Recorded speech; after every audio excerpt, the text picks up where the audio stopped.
한국 시간으로 2026년 7월 27일 오전 8시에 개최된 AEW 리뎀션 6월 말에 포비든 도어 이후 한 달 만에 개최되는 이번에 신설된 PPV이다. MJF는 케니의 타이틀 도전을 수락하는 대신 케니가 패배하면 다시는 AEW 월드 타이틀에 도전할 수 없다는 조건을 내걸었고 케니가 이를 수락하며 다시 한번 MJF와 케니 오메가의 AEW 월드 타이틀 매치가 성사되었다.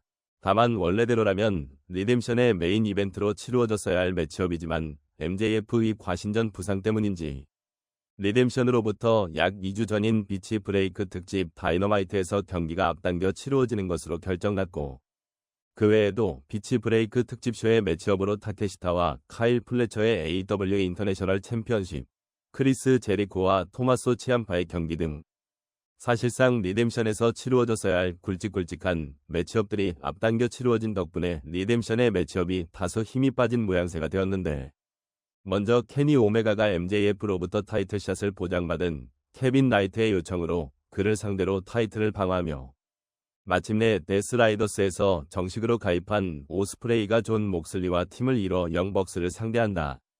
사실상 굵직한 사건들이 비치 브레이크 특집 다이너마이트와 PPV인 리뎀션 양쪽 쇼에서 모두 일어났기에 이번 영상에서는 비치 브레이크의 주요 경기와 리뎀션의 경기들을 모두 다뤄보고자 한다. 비치 브레이크 다이너마이트의 오프닝 경기로 펼쳐진 토마소 치암파와 크리스 제리코의 경기. 좋은 경기라고 할 수는 없을 것 같지만 둘의 앙금을 잘 녹여낸 그럴듯한 경기였다고 생각한다. 경기는 월스 오브 제리코를 거는 제리코에게 치암파가 스테이지에 장식용으로 배치되어 있던 모래를 뿌린 뒤에 니리프트로 승리를 거뒀는데 지금 제리코의 몸 상태에선 할 수 있는 것을 최대한 다했고 승리도 치암파가 가져가는 게 맞는 듯하다. 비치 브레이크 다이너마이트의 두 번째 경기로 펼쳐진 타케시타 코노스케와 카일 플래처의 AEW 인터내셔널 챔피언십 매치. 더블 오어나싱에서 인터내셔널 타이틀을 획득한 뒤 두 번째 방어전에서 약 45일 만에 타이틀을 빼앗기고만 타케시타. 사실 이 정도까지 좋은 경기를 기대하지 않았으나 16분이라는 경기 시간에도 불구하고 내 예상을 훨씬 뛰어넘은 명경기가 나온 것 같다. 7월 전체를 통틀어도 MJF와 케니 오메가에 이어 두 번째로 좋은 경기였다고 생각하며 리뎀션의 모든 경기보다도 더 나았다. MJF, 케니와 함께 7월 이달의 경기 중 하나라고 생각한다. 아마 타케시타가 여름 동안 잠시 신일본의 지원 클라이맥스에 참가하기 위해 AEW에서 잠시 자리를 비우기 때문에 타이틀을 넘긴 듯하다.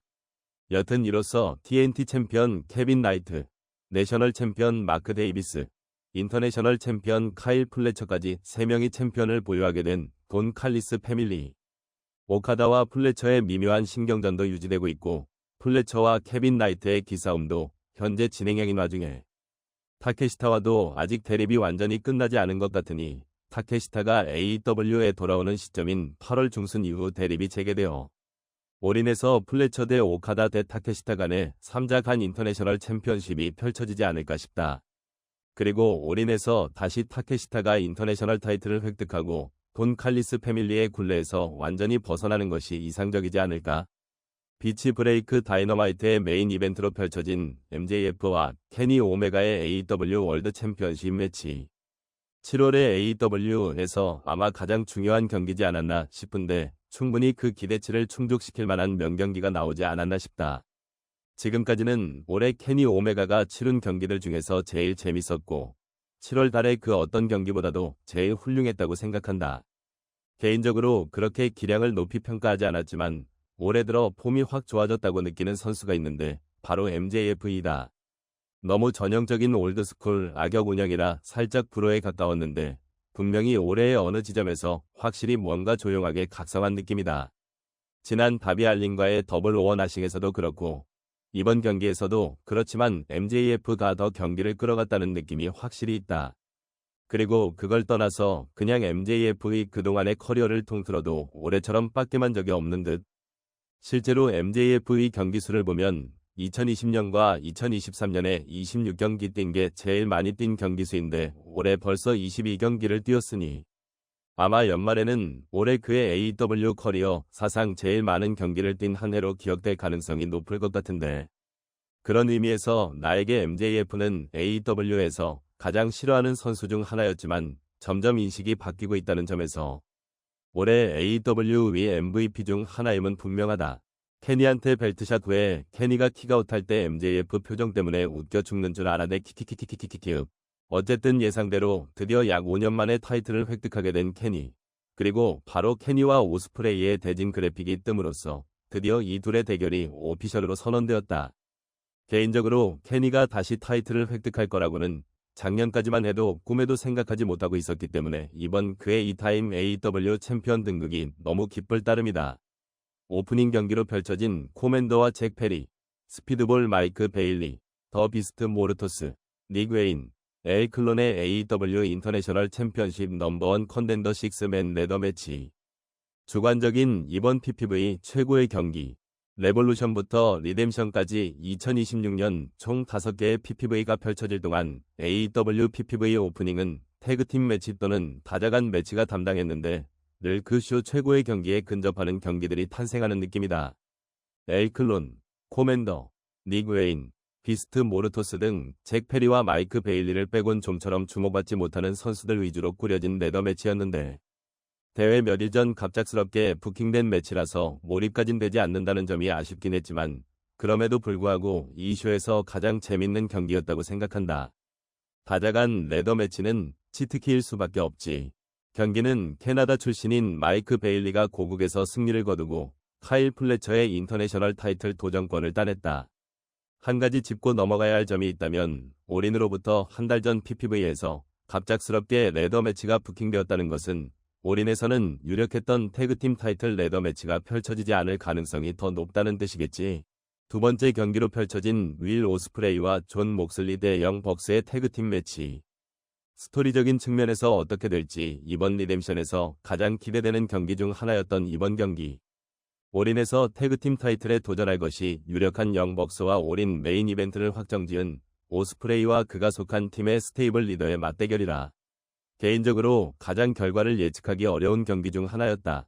지금 AEW 메인 스토리인 케니 오메가 윌 오스프레이 존 목슬리의 삼각관계에서 자연스럽게 올인의 케니 대 오스프레이의 전초전 격으로 부킹되었는데 그동안 데스라이더스와 함께하되 정식 멤버는 아니라던 오스프레이가 몇 주 전 결국 데스라이더스의 정식 멤버로 합류했고 케니는 이를 걱정하는 와중에 성사된 경기다.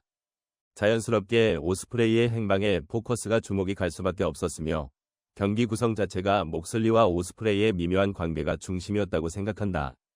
윌 오스프레이는 심지어 자신의 엘리베이티드와 함께가 아닌 아예 존 목슬리와 같이 관중석에서 입장하는 모습을 보였는데 이 장면 자체가 이 관계가 그리 지속되지 못할 것임을 암시하는 힌트가 아니었을까? 포비든 도어 이후로 오스프레이와 데스라이더스의 관계가 급진전되길래 케니와의 관계는 삐그덕거리고 결국 목슬리를 택하는 건가 싶었는데 이 경기에서 오스프레이가 데스라이더스의 방식까지는 받아들이기를 거부하면서 경기 막판 목슬리의 의자 공격을 오스프레이가 제지하는 틈을 타 영벅스가 재빨리 목슬리에게 EVP 트리거에 이은 슈퍼킥 난사를 터뜨리며 승리를 거둔다. 결국 다시 데스라이더스와 삐그덕거리기 시작하는 오스프레이.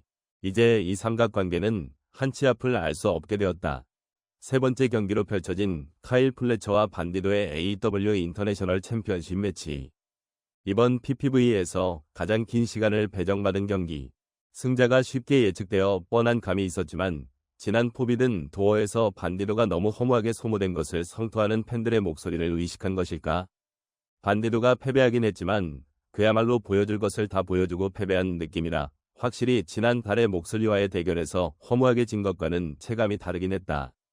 좋은 경기였지만 그걸 넘어서 쩐다까지는 가지 않았다는 게 다소 아쉬운 점인데 경기가 다소 일방적이었다는 느낌이 있어서 그런 것 같다. 반디도가 플래처를 거의 몰아붙이고 21 플렉스까지 성공시켰지만 플래처가 이를 킥아웃했고 반디도의 21 플렉스 제시도를 클로스라인으로 반격한 뒤 와가마마 브레인버스터 미치노쿠 드라이버 엔지그리 탑로프 브레인버스터 콤보로 승리를 따냈는데 분명 베스트바운 머신인 반디도를 각인시킨 장면이었지만 카일 플래처가 완전히 수세에 몰린 상태였음에도 크로스라인으로 반격한 점은 설득력과 당위성 면에 있어서 아쉬운 점이다. 네 번째 경기로 펼쳐진 뱅뱅갱의 제이 화이트와 주스 로빈슨 그리고 더 독스의 데이비드 핀레이와 클락 코너스의 더블 체인 매치. 왜 굳이 체인 매치로 치러졌는지 모를 정도로 그냥 태그팀 경기로 치렀으면 훨씬 더 나았을 것 같았다는 게 누가 봐도 확연히 보였을 것 같다. 당연히 올인에서의 승리를 위한 일보 후퇴겠지만 간만에 복귀해서 악동 선역으로서 꽤나 기대감을 올렸던 제이 화이트의 모멘텀이 살짝 꺾인 모양새인 것도 아쉬운 점이다. 아마 올인에서 뱅뱅갱과 목슬리를 뺀 데스라이더스 전원과 더 독스, 그리고 두 스테이블 사이에 있는 중간지대인 게이브 키드가 팀을 이뤄 스타디움 스탬피드를 치를 것 같은데, 에이스 오스틴, 콜튼건, 오스틴건, 주스 로빈슨, 제이 화이트까지 전원이 뭉쳐도 5명인 뱅뱅갱이 목슬리가 없어도 최소 7명인 더 독스와 데스라이더스의 연합에 맞서 어떤 팀을 지원군으로 삼을지가 궁금해지는 대목이다. 리뎀션이 펼쳐진 그 주의 콜리전에서 MCMG가 데뷔하여 또 다시 더 독스와 데스라이더스의 연합으로부터 린치를 당하는 뱅뱅갱을 구해줌으로써 뱅뱅갱의 지원군은 모터시티 머신건즈가 될 가능성이 높아졌다. 6번째 경기로 펼쳐진 크리스찬 케이지와 애덤 코플랜드, 클라우디오 카스타뇰리와 파게 AEW 월드 태그팀 챔피언십 매치. 개인적으로는 이번 PPV에서 가장 별로인 경기였다. 올해 AEW PPV에서 펼쳐진 남성부 경기 중에서도 가장 최악의 경기라고 할 수 있지 않을까? 무난하고 평이한 경기라고 하기도 어려웠고 개인적으로는 명백히 나쁜 경기였다. 왜 구성을 이렇게 했는지는 모르겠지만 클라우디오와 파괴 기습에 당한 에지와 크리스찬이 맥을 못 추리다 막판에 플랩잭 스피어 콤보로 승리를 따냈는데 2026년 AEW PPV 최악의 경기 후보에 들어갈 만하다고 생각한다. 차라리 8분 정도 짧게 하고 끝내던지. 7번째 경기로 펼쳐진 페인메이커, 크리스 제리코와 토마소 치암파의 노홀드 바드 매치. 제리코는 아예 테마까지 새로 하고 이름까지 페인메이커로 하고 등장했는데 아예 제리코 버전의 데몬 핀 벨러 같은 페르소냐로 사용할 생각인 듯하다. 노홀드 바드 매치라는 이름이 붙였을 때부터 수위 장난 아니겠구나 싶었는데 역시나 경기에서 AEW 특유의 매운맛 하드코어가 나오면서 거울, 가시철선 박힌 테이블, 드라이버, 앞정 박힌 엘보우 패드 등의 살벌한 무기가 사용되었고 결론적으로 이번 리뎀션에서 유일하게 블러드잡이 나온 경기가 되었다. 토마소 치암파는 올해 초에 AEW에 입성한 이후 드디어 반년 만에 처음으로 싱글 경기를 배정받았고 그에 걸맞는 명경기를 펼쳤다고 생각하지만 지난 1차전에서 치암파가 승리를 가져갔으니 이번 경기에서 누가 이길지는 뻔히 예측이 가능했다.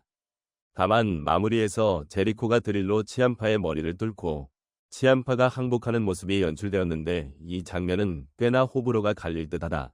마지막 장면은 너무 과하다 싶어서 보기 역했는데 AEW에서 점점 더 세지는 하드코어의 역치는 도무지 브레이크가 걸릴 듯한 기미가 보이지 않는 듯하다.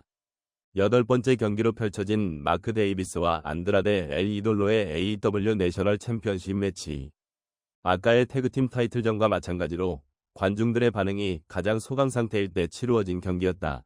나쁜 수준까진 아니었고 한참 기세를 탄 안드라데가 PPV에서 드디어 벨트를 땄다는 것도 긍정적인 점이지만 그렇다고 확실히 재밌다고 하기도 뭐한 경기라 여러모로 이 경기는 시간은 조금만 줄이는 게 더 낫지 않았을까? 내 기억으론 이 경기를 기준으로 4시간이 초과해서 관중들이 지쳐하는 게 보여서 더 그렇게 느껴졌다. 메인 이벤트로 펼쳐진 케니 오메가와 케빈 나이트의 AEW 월드 챔피언십 매치. 사실상 유망주인 케빈 나이트라는 선수를 소개하는 쇼케이스 경기에 가까웠고 두 선수의 의상에서도 현격한 격차가 나는지라. 이 경기의 역할은 케빈 나이트가 관객들을 상대로 인상적인 무언가를 보여주는 것이었고 물론 나름대로 좋은 모습을 보여주긴 했지만 그 이상을 어필하진 못했다. 같은 회사의 카리스마와 경기력, 아우라, 마릭 등 모든 면에서 최고 존엄인 상요한 흑인인 스워브 스트링랜드가 있어서 개인적으로는 더 그렇게 느꼈을 수도. 이 경기는 이후 펼쳐진 장면들이 이 리뎀션의 하이라이트라고 생각하는데 케니의 승리 이후 데스라이더스 멤버 전원이 모두 나타나 케니 오메가를 공격하자 영벅스가 케니를 구하러 달려나오지만 수적 열세에 밀린 채 제압당하고 이를 같은 데스라이더스 멤버임에도 서로의 타이틀 획득을 응원한 관계이자 멘토 멘티로서 올인해서 맞붙게 된 도전자인 오스프레이가 데스라이더스를 저지하지만 데스라이더스가 작년에 오스프레이 자신에게 그랬던 것처럼 케니에게 의자를 목에 끼우고 스톰프를 날리려 하자 결국 오스프레이가 스톰프를 날리려는 카스타뇰리를 밀어내고 케니의 목에 낀 의자를 빼 데스라이더스에게 휘두르며 그들을 링에서 쫓아낸다. 그러자 오스프레이에게 정신적 멘토 역할을 자처하던 목슬리가 오스프레이를 진정시킨 후 브라이언 다니엘슨을 배신했던 때 사용했던 비닐봉투를 그에게 쥐어주고 오스프레이는 동공지진 후 고심하다가 비닐봉투를 찢어버리고 존 목슬리를 공격하며 데스 라이더스와 그들의 방식을 저버리고 케니를 선택한다. 오스프레이가 목슬리를 공격하고 링 안에 들어온 데스 라이더스까지 모조리 몰아낸 오스프레이가 케니에게 벨트를 건네고 정신 차린 오메가가 그의 밑에 있던 비닐봉투를 본 뒤 다시 오스프레이를 보고 오스프레이가 건넨 벨트를 받아들이지만 경계를 하듯 낚아채고 결국 오스프레이에게 악수를 권하며 각자 포즈를 취하나 싶더니 갑자기 탑로프의 오스프레이에게 외날개의 천사를 장렬한다. 포인트는 오스프레이가 목슬리를 공격할 때 큰 결심을 하고 공격했다는 스탠스를 취했는데 케니 역시 오스프레이를 공격한 뒤 나 결단했다 하는 모습을 보였다는 것이다. 이후 영벅스와 함께 퇴장하는 케니와 함께 쇼가 종료된다. 마지막 케니의 공격이 턴일인지 오해인지 아니면 먼저 선의의 대결에서 기선제압을 날린 것인지 확실치 않은 상황. 올해 봄까지만 해도 신일본의 유나이티드 엠파이어, 데스 라이더스, 멘토 케니 오메가, 자신의 스테이블로 오라고 꼬드기는 사모아조, 그리고 여전히 우군에 가까웠던 스워버 스트링랜드와 행맨 페이지까지 수많은 사람들과 우호관계를 맺던 오스프레이였지만 데스 라이더스와 같이 다니는 순간 유나이티드 엠파이어와는 진작에 쫑난 것이나 다름없었고 옵스 가입을 권유하는 사모아조와 과거의 전우였던 스워버 스트링랜드는 직접 오웬 하트컵 토너먼트를 통해 격파했으며 이번 선택을 통해 데스 라이더스와 케니 오메가까지 모두 잃어버리면서 그나마 여전히 협력의 여지가 남아있는 행맨을 제외하면 그야말로 순식간에 갈 곳에 없는 신세가 되었다. 그야말로 우유부단함의 대가로 낙동강 오리알 신세가 무엇인지 제대로 보여주는 오스프레이. 그의 대관식이 매우 유력하게 점쳐지는 올인까지 약 한 달. 케니와도 그리고 목슬리와도 풀 것이 남아있는 만큼 과연 스토리가 어떻게 흘러갈지 매우 흥미롭다. 7월 달에 AEW에서 가장 중요한 매치업이라고 할 수 있었던 MJF와 케니 오메가의 AEW 월드 챔피언십.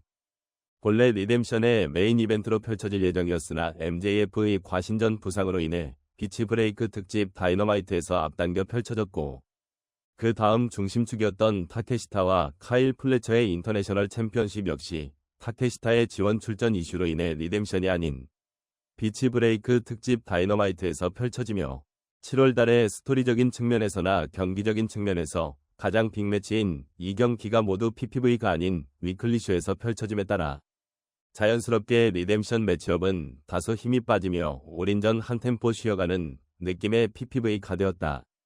반대로 그런 만큼 비치 브레이크 특집 다이너마이트는 퀄리티가 높아졌으니 올해 펼쳐진 위클리 쇼 중에서 가장 훌륭한 쇼였던 듯하다. 특히 MJF와 케니, 타케시타와 플래처의 대결은 이달의 경기 1위와 2위로 꼽고 싶은데 리뎀션의 모든 경기들보다 나은 퀄리티를 선보인 것 같다. 반대로 리뎀션 같은 경우는 5월 달에 더블 오어 나신과 6월 달에 포비든 도어가 워낙 미친 퀄리티였기 때문에 리뎀션 같은 경우는 한 템포 쉬어가는 게 더 체감된 듯. 지금껏 AEW에서 5개의 PPV가 열렸는데 굳이 따지자면 더블 오어 나싱 포비든 도어 레볼루션 다이너스티 리뎀션 순으로 랭크를 매기고 싶다. 리뎀션의 경우 인터내셔널 타이틀 도전권 레더 매치가 가장 훌륭했으나 모든 경기가 꼭 보셈 수준까지는 아니었지만 그럼에도 불구하고 메인 이벤트 뒤에 존 목슬리, 케니 오메가, 윌 오스프레이의 세그먼트는 몰입도가 엄청났으며 앞으로의 전개에 대한 기대를 충분히 보여주었기 때문에 목슬리와 오스프레이 대 영벅스 그리고 케니와 케빈 나이트의 메인 이벤트 경기 이유는 그래도 스토리텔링적인 부분에서 리뎀션을 살리지 않았나 싶다. 그리고 이건 쇼 퀄리티 외적인 부분에서의 칭찬이지만 이 쇼에서 캐나다 선수들이 전부 승리를 거둔 점도 인상적이었다. 왜냐하면 지난 4월 캐나다에서 열린 다이너스티에서는 마이크 베일리, 제리코, 에지, 크리스 찬, 케니 등 모든 캐네디언들이 다 패배하는 결과가 있었는데 3개월 만에 다시 캐나다에서 개최된 이번 쇼에서는 그 결과에 대한 보상이라도 해주듯 마이크 베일리, 제리코, 에지, 크리스 찬, 케니 등이 전부 승리를 거뒀기 때문이다. 결론적으로 올해 중 가장 처지는 PPV가 되었지만 당연히 다음 달에 올인해서 AEW가 모든 것을 쏟아부을 것을 알고 있기 때문에 2보 전진을 위한 1보 우퇴 정도로 생각하고 싶다.